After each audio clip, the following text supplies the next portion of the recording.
Hello dear students, welcome to professor SP Goyal IAS classroom. प्यारे विद्यार्थियों, आज करंट अफेयर्स के द हिंदू और इंडियन एक्सप्रेस उसको डिस्कस करने से पहले मैं एक इनिशिएटिव बताना चाह रहा हूँ कि आपके का प्रीलिम की एश्योर्ड सक्सेस के लिए मैंने क्या किया है। अब योजना मैगजीन के जैसे अगस्त का है, डान ऑफ फ्रीडम, फ्रीडम मूवमेंट पे है। वो क्वेश्चन है जो ना एनसीईआरटी में ना बिपिन चंद्रा में। वो इसमें मैंने 50 question with explanation her statement की वो इसमें निकाले हैं, क्योंकि सारे तो क्वेश्चन जो है अनकन्वेंशनल आएंगे और स्टैटिक और करंट के साथ कैसे मैंने जोड़ा है। अब कोई भी एग्जामिनर है, वो न्यूज़पेपर, योजना, इंडिया ईयर बुक, ये उसके फेवरेट है पेपर में बनाने के लिए। तो इसमें जो है आप क्वेश्चन देखिए, क्वेश्चन की क्वालिटी देखिए, ना आपको आते ना मुझे आते, किसी को भी नहीं आते ऐसे क्वेश्चन है और बहुत इंपॉर्टेंट है। अब जो एनरोल्ड स्टूडेंट है उनको जैसे इसके 50 क्वेश्चन मिल गए, एनरोल्ड को मिलेंगे। इसी तरह बजट के सितंबर के उसमें से क्वेश्चन निकाल दिए 25। ऐसे सारी जो है आगे योजना आएंगी, उनके आपको इस तरह से क्वेश्चन मिलेंगे। तो क्या मतलब हुआ इसका, आपको सिर्फ 1 घंटा लगेगा एक योजना पे 1 महीने की, नहीं तो पूरा दिन खराब हो जाता आपके 2-3 दिन। कितना समय बच गया। और दूसरा, मैंने क्वेश्चन बाहर निकाल दिया जो एग्जामिनर पूछेगा विद एक्सप्लेनेशन, तो इसलिए आप गलत कर ही नहीं सकते। अब ये देखिए, इसमें 8वां क्वेश्चन मैंने लिया एक, रानी अबाका, इनका क्या जो है हिस्ट्री में जो है रोल है। रानी अबाका किसी ने नहीं सुना, इस तरह क्वेश्चन आएंगे। क्वेश्चन देखिए, the Chowtas under whom Rani Abbakka ruled were feudatories of Vijayanagar. ये क्वेश्चन है, Rani Abbakka administration included in integration of Jain principle in governance, Jain principles. Then Abaka defeat of Portuguese forces in 1618 prevented the establishment of a Portuguese colony in Tulu region. इसका मतलब ये Vijayanagar umpire से संबंधित है। अब आपने ये सोल्व करना है, पास लो इसमें। इसके बाद आपने जो एक्सप्लेनेशन देखनी है, पहले आपको सोल्व करो इसको। अब इनके एक्सप्लेनेशन देखिए, मतलब मैंने कितना समय लगाया, कितने दिन लगाए होंगे आप देखिए। The Chowtas of Ullal to whom Rani Abbakka belonged were feudatories of Vijayanagar empire. बिल्कुल ठीक है statement. Then Rani Abbakka was a follower of Jainism, she integrated his principles. बिल्कुल करेक्ट स्टेटमेंट है, equity and welfare. Then Rani Abbakka significant military engagements against Portuguese occurred in mid to late 16th century, not 7th century, not 17th century. So statement 1 and 2 are correct. अब ये last question देखिए इसका, योजना का 50th question. इसमें leader दे दिया movement. अब हमने जो है जैसे वेल्लूरी शिवरामा शास्त्री, तेलुगु ट्रांसलेशन ऑफ भगवद गीता, ये नहीं है किसी, ये क्वेश्चन 50 के 50 एनसीईआरटी में नहीं है जो मैंने दिए इसमें से। इसलिए एग्जामिनर यहाँ से ढूंढ के लाता है ऐसे क्वेश्चन। सरकारी भी है, ये गवर्नमेंट पब्लिकेशन है मिनिस्ट्री का, और एग्जामिनर के पास होता है। Then Duggirala Gopala Krishnaiah is related to Chirala Perala movement. Then K Kelappan तो आपने सुना है, मैंने कई बार दिया है। के कल्पन पे तो मैंने मॉक टेस्ट में भी डाले। गुरुवायूर सत्याग्रह इज रिलेटेड टू गुरुवायूर सत्याग्रह, जो कि टेम्पल एंट्री से था और कास्ट मूवमेंट था ये, ठीक है ना, इस तरह से। अब आपने इसका एक्सप्लेनेशन देखिए, इसमें इसके एक्सप्लेनेशन आपको पता चलेगा। Veluri Sivarama Sastri contributed to Telugu translation, बिल्कुल ठीक है ये। Duggirala Gopala Krishnaiah led to Chirala Perala movement against excessive municipal taxation. ये चिराला पिराला किसी किताब में नहीं मिलेगा आपको, सिर्फ यही आया है योजना में। Then K Kelappan was associated with Guruvayur Satyagraha advocating temple entry of all caste. अब ये जो है 50 क्वेश्चन कितने इंपॉर्टेंट ऐसे आपको मिलेंगे। मान लिया इस तरह के आपको जो है 200 क्वेश्चन मिल गए, तो आपको क्या है कि 2-3 घंटे में, एक दिन में जो है ये सारे के सारे पूरे साल की हो जाएगी एक दिन में। और एक ही दिन में मैं आपको इंडिया 2024 कराऊंगा। ऐसे जो है हमारे 5-6 क्वेश्चन एक्स्ट्रा ठीक हो सकते हैं। इसको कहते हैं डाइवर्सिफाइड। ये मटेरियल डाइवर्सिफाइड, वो मटेरियल है जो वेस्ट मटेरियल है, जो आप खरीद के लाते हैं राजेंद्र नगर से या मंगवाते हैं, वो नहीं। ये एक्चुअल में गवर्नमेंट पब्लिकेशन में आया है और फ्रीडम मूवमेंट से है। अनकन्वेंशनल क्वेश्चन है। अब हम चलते हैं द हिंदू और इंडियन एक्सप्रेस की न्यूज एनालिसिस पे और एमसीक्यूज और मेंस के क्वेश्चन देखिए आप। अब ये सबसे पहले मैंने लिया है साइंस पेज का। अब इसमें जो है ये पूरा आर्टिकल पढ़ने वाला है, स्पेस का है, PSLV C60, PSLV 59। अब इसमें जो मैंने क्वेश्चन लिए हैं बहुत सारे, इसमें एक तो ये है कि RV सेट क्या है, RV set 1। RV set 1 is a biological payload. ये बेंगलुरु के कॉलेज ऑफ इंजीनियरिंग उन्होंने तैयार किया था और ये क्या स्टडी करेगा, growth of bacterium, gut bacterium है उसको स्पेस में स्टडी करेगा। ठीक है। Then APEM's payload developed by MIT Mumbai, ये माइक्रो ग्रेविटी और अर्थ ग्रेविटी को, इस तरह के आएंगे आपको अनकन्वेंशनल क्वेश्चन, डिफिकल्ट क्वेश्चन आएंगे स्पेस का। जो भी स्पेस का क्वेश्चन आएगा that will be most difficult. और जब ये आप ये आर्टिकल पढ़ोगे और मेरे क्वेश्चन पढ़ोगे ना, जो MCQ आपको भेज रहा हूं मैं एनरोल स्टूडेंट को, तब आपका क्लियर हो जाएगा। इसमें कोई लाइन नहीं छोड़ी, मैंने सब ले लिए जितने क्वेश्चन इसमें बनते थे। जैसे एक क्वेश्चन इसमें आया हुआ है, शुभांशु शुक्ला कौन है, he will fly to International Space Station on board Falcon 9 rocket में बोर्ड करके, और एक्जियम 4 मिशन का हिस्सा होगा ये 2024 में फ्लाई करेगा। देन एक्जियम 4 क्या है, मिशन नासा का है और एक्जियम स्पेस का है, ये स्पेस टूरिज्म के लिए। इस तरह से मैंने कितने क्वेश्चन, एक क्वेश्चन और मैंने बनाया है एस्से के लिए आपका, write an essay on India in space. क्या सोच सकते हैं आप, ये एस्से मैं जो है पिछले साल भी एक्सपेक्ट कर रहा था, India in space in 21st century, India in space 2047, India space dream, कुछ भी आ सकता है, लेकिन ये ऐसे लिख सकते हैं आप न्यूज़पेपर से। और इसमें आपके जो है मैं बता रहा हूँ 125 में से आराम से जो है इसके आपके 100 नंबर आ सकते हैं। आई टेल यू, ऐसे में इतना अच्छा ऐसे बनेगा। इस तरह के आर्टिकल आपके पास अब क्या है, जिन्होंने कोर्स में एनरोल किया उनको क्या है, न्यूज मिलेंगी, साथ में क्वेश्चन है। अब आप क्या है, मेन में भी ये न्यूज रेफर कर सकते हैं, आपको एकदम ध्यान आ जाएगी जब मेन की तैयारी करोगे ना, कि भी स्पेस का वहाँ मेरे पास है, सारी क्लिपिंग्स है, क्लिपिंग काटने की जरूरत नहीं है। अब 100% मैंने अखबार कवर कर दिया आपका। ठीक है, तो ऐसे भी कर दिया इसमें मैंने, और क्वेश्चंस भी सारे निकाल दिए। अब ये हिंदू में न्यूज है, बहुत इंपॉर्टेंट है ये, PSLV C60 SpaDeX mission. It is a space docking experiment, कि 2 सैटेलाइट को एक दूसरे से अलग करना है या डॉकिंग करनी है, वो एक्सपेरिमेंट पहला है इंडिया का, ये डॉकिंग एक्सपेरिमेंट है, इसको कहते हैं स्पेसडेक्स। और इसमें कौन सा यूज होगा, रॉकेट PSLV C60, और इसके अंदर जो स्पेसक्राफ्ट जाएंगे सैटेलाइट, उसका नाम है चेजर और टारगेट। कितनी इंपॉर्टेंट है, ऐसे पूछेंगे। चेजर का जो है वो SDX-01 है, टारगेट है SDX-02, और 30 धवन स्पेस सेंटर हरिकोटा से ये लॉन्च किए जाएंगे इस साल में। ठीक है, एक फिर इसमें लिखा है टारगेट एंड चेजर, इस आर्टिकल में लिखा है विल बी इन द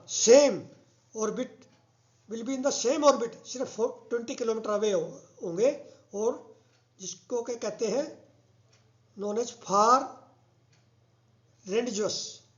रेंजडुअस, किससे रिलेटेड है, स्पेसडेक्स से, फार रेंजडुअस इसके अंदर ही है। मैंने अपनी तरफ से कुछ नहीं मुझे आता, मैं तो एक प्रोफेसर हूँ, जो ये स्पेस में देता है इसरो नासा, वो सारा का सारा मैं एनालाइज करता हूँ, और यही चाहिए एग्जामिनर को।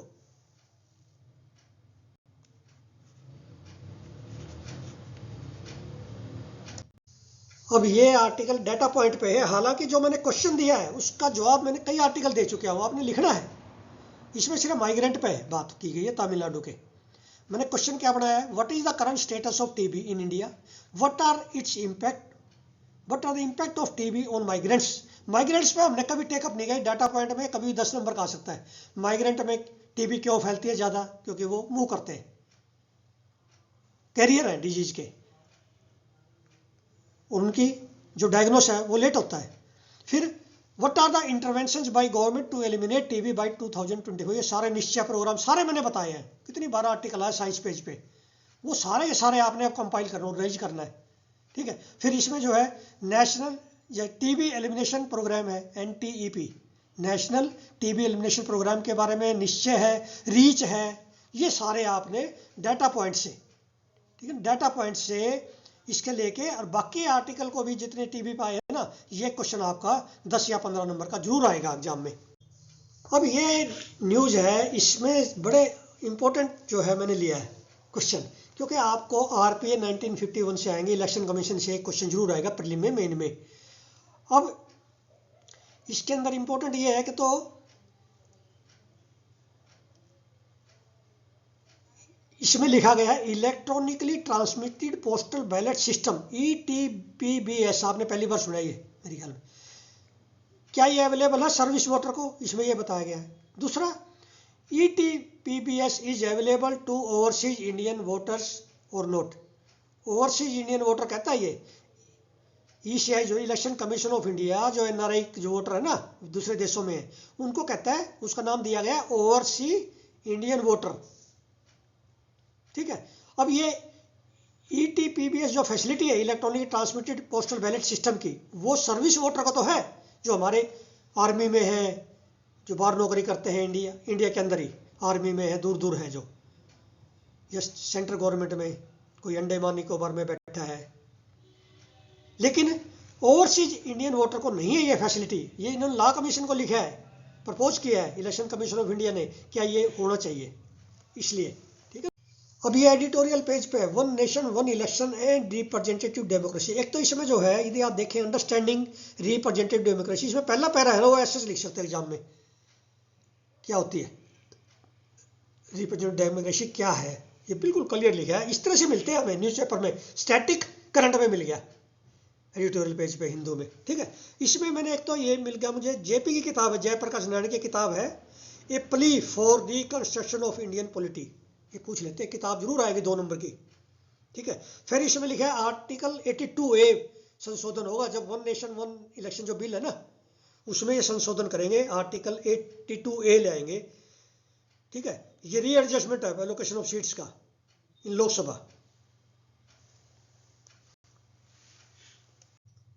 अब ये बड़ा इंपॉर्टेंट है, इंटरनेट पे 2024 में 60 बार इंटरनेट बंद हुआ है, लोएस्ट इन 8 ईयर्स। अब इसमें इंपॉर्टेंट क्या है कि एक तो जो है इंटरनेट शटडाउन्स ट्रैकर, जो कि नोट करता है कितना शटडाउन हुआ है, एजेंसी है, is maintained by Software Freedom Law Centre India. Internet Shutdown Tracker is maintained by Software Freedom Law Centre, इसको कहते हैं अनकन्वेंशनल क्वेश्चन ऑफ प्रीलिम्स 2025 का। Then states are mandated to publish shutdown orders as per order of Supreme Court ने mandate किया states को कि publish करें कब कब इंटरनेट शटडाउन हुआ है, लेकिन स्टेट ये भी इन्होंने माना नहीं है अभी ये बात। अब ये प्रधानमंत्री जी जब भी मन की बात करते हैं, मैं 2-3 क्वेश्चन जरूर लाता हूँ आपके साथ, क्योंकि ये इतनी इंपॉर्टेंट बात करते हैं जो कि अनकॉन्स्टिट्यूशनल क्वेश्चन होते हैं हमारे प्रीलिम्स के। अब सबसे पहले तो ये कि 75 साल हो गए कॉन्स्टिट्यूशन मना रहे हैं हम, 26 नवंबर कॉन्स्टिट्यूशन डे मनाया जाता है, आप सभी को पता है। अब इसमें इंपॉर्टेंट ये है, कई चीज़ें इंपॉर्टेंट आई है। एक तो प्रधानमंत्री जी ने कहा कि India will organise first time world audio visual entertainment summit, वेव्स के नाम से इंडिया में समिट होने जा रही है first time. Then Erika Huber, this person is promoting Ayurveda in Paraguay, Paraguay South American country है ना, वहाँ पे आयुर्वेदा जो इंडियन पद्धति है उसको प्रमोट कर रहे हैं, एरिका हूबर। देन फिजी गवर्नमेंट का है, Fiji government is promoting Tamil. मैंने ये टेलीग्राम पे क्वेश्चन डाला था, बहुत कम बच्चे ठीक कर पाए, बड़ा अनकन्वेंशनल क्वेश्चन है, बहुत आसान क्वेश्चन है, लेकिन मैंने उसमें दिया था तमिल हिंदी संस्कृत, तो ज़्यादातर ने हिंदी लिख दिया, नहीं तमिल कर रही है फिजी गवर्नमेंट। और तमिल जो है is the oldest language of world, Sangam period की है, आपको पता है ना, ओल्डेस्ट लैंग्वेज पूछेंगे वर्ल्ड की कौन सी है, तमिल। तो ये मन की बात में कितनी इंपॉर्टेंट बातें आती है, हर बार देता हूँ मैं, जब भी मन की बात आता है आपके 2-3 क्वेश्चन जरूर निकलते हैं। अब इंडियन एक्सप्रेस का मैं जो है रोजाना आपको एक्सप्लेन पर एक या 2 जो है आर्टिकल देता हूँ, प्रीलिमिनरी मेन के क्वेश्चन होते हैं डायरेक्ट। अब ओथीज पे है यमन का, अब यमन का जो है मैं आपको एक मैप के थ्रू इस बार यमन का लेके आऊँ, क्योंकि हाथी पे ओथीज ने अटैक किया है इजराइल पे, इजराइल ने ओथीज पे किया है, बहुत बड़ा जो है कॉन्फ्लिक्ट शुरू हो गया। इसको मैं मैप के थ्रू दिखाऊंगा कि यमन में जो है पोर्ट होडिडा पोर्ट जो यमन में है, ठीक है ना, रेड सी में। फिर रेड सी की दूसरी पोर्ट भी मैंने ली है, इसमें दिया गया है कि रेड सी की जो पोर्ट है, अब आप इसमें देखेंगे Red Sea port of islet,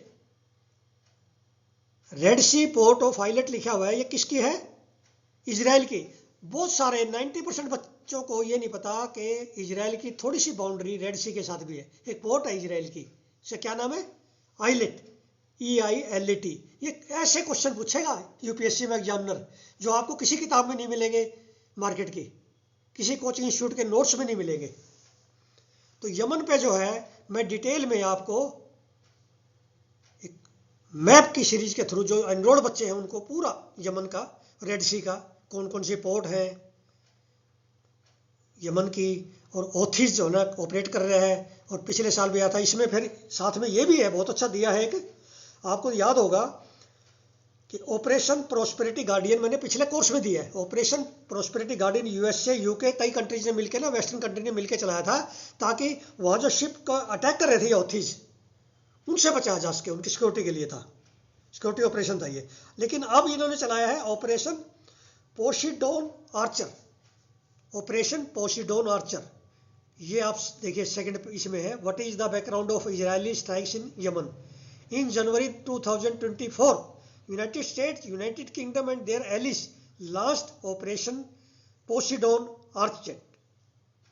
ये बॉम्बिंग कैंपेन है इन कंट्री का, ओथिज पे, यमन पे। क्या आप ऐसे क्वेश्चन मिलेंगे आपको किसी भी, बताइए, एल्सवेयर इंडिया में? ये क्या है कि आपकी सर्च खत्म होगी, यहाँ पे वन स्टॉप सॉल्यूशन है। 100% क्वेश्चन मैं आपके प्रीलिम्स के, करंट अफेयर्स के लेके आ रहा हूँ, और मुझे पूरी उम्मीद है कि करंट अफेयर की वजह से आपके 50 नंबर खरे हैं, पक्के हैं। मुझे पूरा, मैं डिटरमाइंड हूँ, चाहे मुझे 15 घंटे 12 घंटे कितनी मेहनत करनी पड़े, 4 घंटे 5 घंटे अखबार रोज पढ़ना पड़े, लेकिन मैं चाहता हूँ करंट अफेयर के आपके 25 क्वेश्चन ठीक हो जाए, कोई गलत ना हो, 50 नंबर आ जाए, ताकि आपकी 100% श्योरिटी हो जाए। मेरे हिसाब से जिस तरह से मैं पढ़ा रहा हूँ उसमें मैं चाहता हूँ मेरा कोई बच्चा GS पेपर 1 में फेल ना हो, और करंट अफेयर में वो इंडिया में फर्स्ट 500 में रहे। करंट अफेयर में ये 25 क्वेश्चन कर दिया तो फर्स्ट 500 में अपने आप आ जाओगे। अब ये जो है वर्ल्ड पेज से मैंने हिंदू के ये निकाल के दिया है, bit known area is located in, bit known area. ये सारी मैप सीरीज में मिलेंगे। मैप के जितने भी क्वेश्चन है, मैं चाहता हूँ कि 5-6 क्वेश्चन जो आएंगे 100% ठीक होंगे आपके, पिछली बार भी हुए, इस बार भी होंगे। ये इसी कोर्स में संभव है इस तरह से। तो ये जो है आपने बताना है कहाँ पे है ये इजराइल ने अटैक किया है, ये मैं आपको हिंट दे देता हूँ, बिट नोन एरिया। अब ये गाजा स्ट्रिप में है, लेबनान में है, यमन में है, ये आपने ढूंढना है, वेस्ट बैंक में है, ठीक है ना। इस तरह के क्वेश्चन आपको जो है ये सिर्फ इसी कोर्स में मिल सकते हैं, आई टेल यू। और आपकी जजमेंट यदि बिल्कुल, आपका विवेक जो है ये है कि मैंने पेपर पास करना है सेफली, मैं किसी इंस्टीट्यूट पर डिपेंडेंट नहीं हूँ, चाहे मैं इंस्टीट्यूट में मैंने फीस भर दी है 1,60,000 रुपये। ये 2026 के कोर्स के लिए मैं बता रहा हूँ, मैं इतनी ज़बरदस्त जो है आपकी फाउंडेशन बन जाएगी 2026 के लिए। आप मार खा ही नहीं सकते प्रीलिम में, क्योंकि हम जो है यूपीएससी के हिसाब से नहीं चल रहे थे अभी तक, इसलिए 3-3, 4-4 बार फेल हो रहे हैं। जो बच्चे मेरे से अपॉइंटमेंट ले रहे हैं, ऐसे बच्चे हैं जो 3 बार फेल हो गए, 4 बार फेल हो गए। क्यों? क्योंकि उन्होंने की अप्रोच ठीक नहीं दी। यदि आपने 10 मिनट मेरे साथ लगा लिए, मेरी ईमेल पे एक मैसेज डाल दिया कि सर मैं आपसे बात करना चाहता हूँ एक यूनिवर्सिटी प्रोफेसर से जिसका 40 साल से ज़्यादा तजर्बा है, क्या पता आपके 10 मिनट जो है आपका कैरियर बदल दे, आपको मसूरी ले जाए। तो इसलिए इमीडिएटली इस कोर्स में रजिस्टर कीजिए, और आप जो है इमीडिएटली ईमेल पे अपना नंबर छोड़िए, सिर्फ मैं अपना आप करूँगा। कल एक बच्चे ने कहा कि मैं सोच नहीं सकता सर कि एक यूनिवर्सिटी का प्रोफेसर जो है सीधी बात करेगा। क्यों नहीं करेंगे? मैं आपका सबसे बड़ा हितैषी हूँ आपके पेरेंट्स की तरह से, ये आप मान के चलना, इतना विश्वास जरूर करो ताकि आपका प्रीलिम्स क्लियर हो जाए आराम से, और मेन में आपका रैंक आए। Thank you very much.